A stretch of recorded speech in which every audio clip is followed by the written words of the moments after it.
What's going on, guys? Hope everybody's doing well. It is nice to see you guys back. I am glad to be back in front of the camera. It has literally been a few weeks since I have recorded a video, and I do apologize for that. But hopefully from now on, we will be back in our normal routine, and believe me, we have a list of products, a list of guns that we will be checking out here in the near future. So in this video, we're going to be checking out 5 of my newest guns. Now, some of these guns you guys may have seen over on Instagram. I know I did do an unboxing video on the Palmetto AR-9, or honestly, it may have just been the upper. I'm not sure if I did a video on the lower yet, but we're going to be checking out these setups and also talking just a little bit about what's been going on here on the channel. Now, to start off with, we're going to be checking out the Palmetto State Armory PX-9.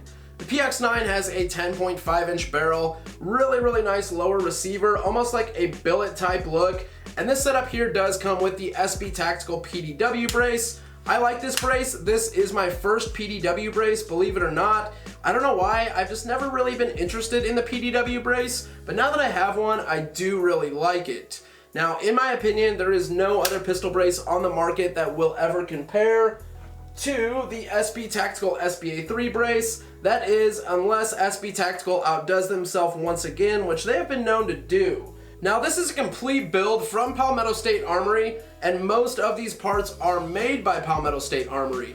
So this gun is featuring a rail, bolt carrier group, upper, lower, I think the lower parts kit, the barrel. Most of the parts on this gun are from PSA, which is nice because they make quality products at a good price. Now, Palmetto State Armory does have a few different tiers of guns, and I did see that they released an AK-47.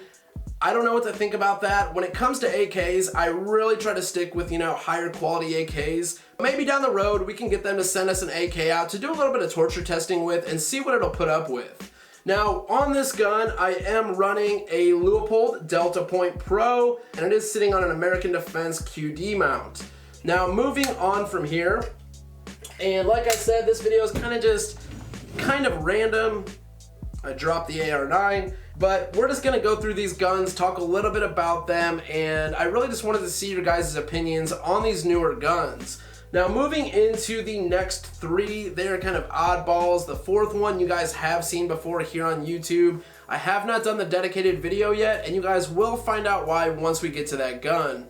So next up, the latest gun that I've picked up is going to be this Glock 26. Now, what happened with this is my wife's cousin actually had this gun. He's not too big of a fan of Glocks. He likes guns with external safeties. So he hit me up with this Glock 26. It is a Gen 3, and this thing is basically brand new. I really don't think it was ever shot.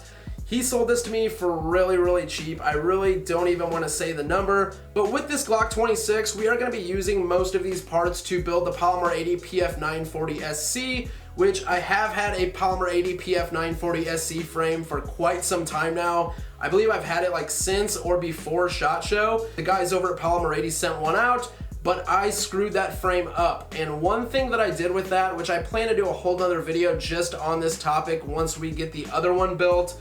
Exhale Weapon Works is sending out another frame, but what I did to screw that Polymer 80 PF940 SC frame up was I cut the rails before I drilled the holes. Now, I guess the way that the gun sits in the jig, something like that, once I milled those rails off and then drilled the holes, it somehow shifted in the jig. Matt over at Exhale Weapon Works said he has seen this before. I went to put the locking block in and the pin just would not line up with the hole that I drilled. So I was like, did they send me the wrong part? Did they send me a bad jig? But Matt over at Exhale Weapon Works said that you are supposed to drill your holes before you mill the rails. Now, I've done that on many other Polymer 80 frames, but I guess with the SC, you just can't do that.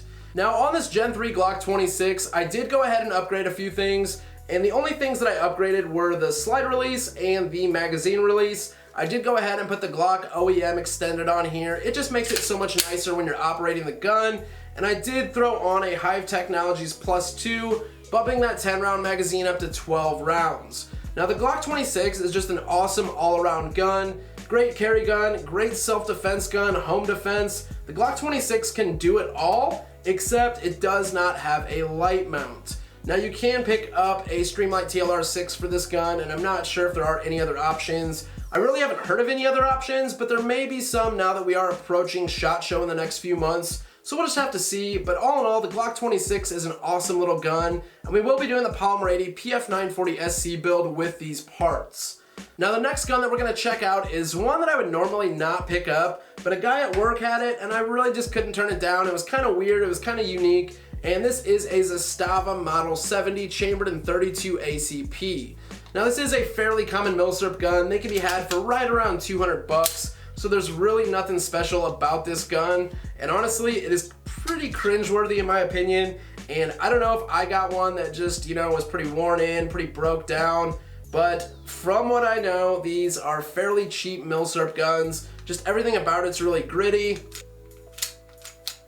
I got this thing for really cheap, so I can't complain, but I was just wanting something different in the collection, and I have been looking more into milsurp guns. So this was just one of those guns that kind of randomly popped up that I couldn't pass up on. Now we will be doing a few videos on this, and if you have any knowledge on the Zastava Model 70s, definitely leave it down in the comment section below.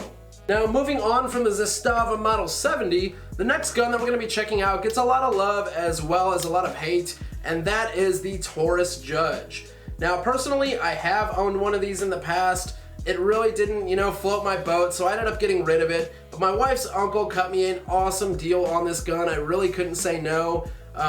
He's bought quite a few guns over the years, and you know, as he gets older, he just really doesn't have time to shoot. He knows I'm a gun enthusiast, he knows I make videos, so every now and then he hits me up with a new gun, and I usually end up buying it off of him no matter what it is. So this is the Taurus Judge Public Defender. I'm sure many of you guys have these. These are actually pretty cool little guns. This one here is actually the Judge Public Defender. I don't know what the difference is between there, but a 410 shotgun shell and a revolver is pretty cool.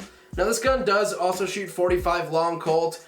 It has like a semi-bobbed hammer. It's not all the way bobbed, but it is very tucked in there for carry. It does have a pretty decent wood grip on it, which is still a pretty small grip for a 410 shotgun shell in my opinion. I haven't been out to shoot this gun yet, but I do plan on doing that very soon. So as we move on to the next, this is something that I wanted to bring up to you guys. Maybe you could help me with this problem. This is the Sig Sauer P320, and this is the 80% build from JSD Supply. Head over there. JSD Supply is always doing some awesome stuff in the 80% world, but the Sig Sauer P320, man, am I having issues with it. So on my first 80% build with the Sig 320, I completely screwed it up. I had to start over, and with this one now, everything went together fine. Everything seems to be working, but the trigger does not reset. Now, as you guys will see here, the trigger went off. If I hold the trigger down, pull the slide back to ride the reset, nothing. It is just spongy, nothing happens. But if I rack the slide again without holding the trigger, it works just fine. Now I did take this out and I did get some footage shooting it, and it was just not resetting. If I manually pulled the slide back and ejected a good round, it would fire pretty much like a single shot or a bolt action rifle, but I cannot get this thing to run, you know, fully semi-automatic one round after the other. I don't know what the issue is. I did go on a few Sig Sauer P320 forums, but I really can't seem to get a solid answer. So if any of you guys have any idea what that could be, definitely let me know down in the comment section below. And if this is another one that I screwed up, if this will be the second one that I screwed up, Jordan over at JSD Supply already sent me out another one. I just have not had the time to do it. I'd really like to see if I can get this figured out before I go ahead and do another one. I really feel bad that I've screwed up 2 of them already. So if you have any idea of what could be going on with this, definitely let me know down in the comment section below. So that's gonna wrap it up on my 5 newest guns, and as always guys, I really do appreciate each and every one of you guys. I appreciate each and every one of you guys who have stuck around, even though I haven't been uploading videos, and I really do apologize for that. We are gonna get back in the swing of things starting with this video. I'm gonna hit the range this weekend. We have a ton of stuff to catch up on. I really don't even know where to begin. I have a list of parts. I have a bunch of different optics, triggers, things like that. I think we have a few guns behind us here that we're going to be working with. I do need to do a follow-up video on my XM177 type build. I do need to get a video out on my lightweight Aero Precision M4E1 build. This thing came out amazing, and this build here wasn't really planned. I actually saw Brownells was having a sale on the Aero Precision M4E1 upper and lower, so I went ahead and ordered it, and then it just kind of spiraled out of control, and next thing you know, this is what we ended up with. Now, I've only put about 100 rounds through this rifle, so I just broke it in. This gun here is very solid, very lightweight. I'm super happy with the way that it came out, so I cannot wait to make a video on this build. But I think that is gonna wrap it up. If you guys have any further questions on any of the guns that we went over tonight, any other questions for me, definitely leave it down in the comment section below. And as always, thank you guys for watching. I really do appreciate all your support. Please like, share, subscribe. I'll catch you guys in the next one.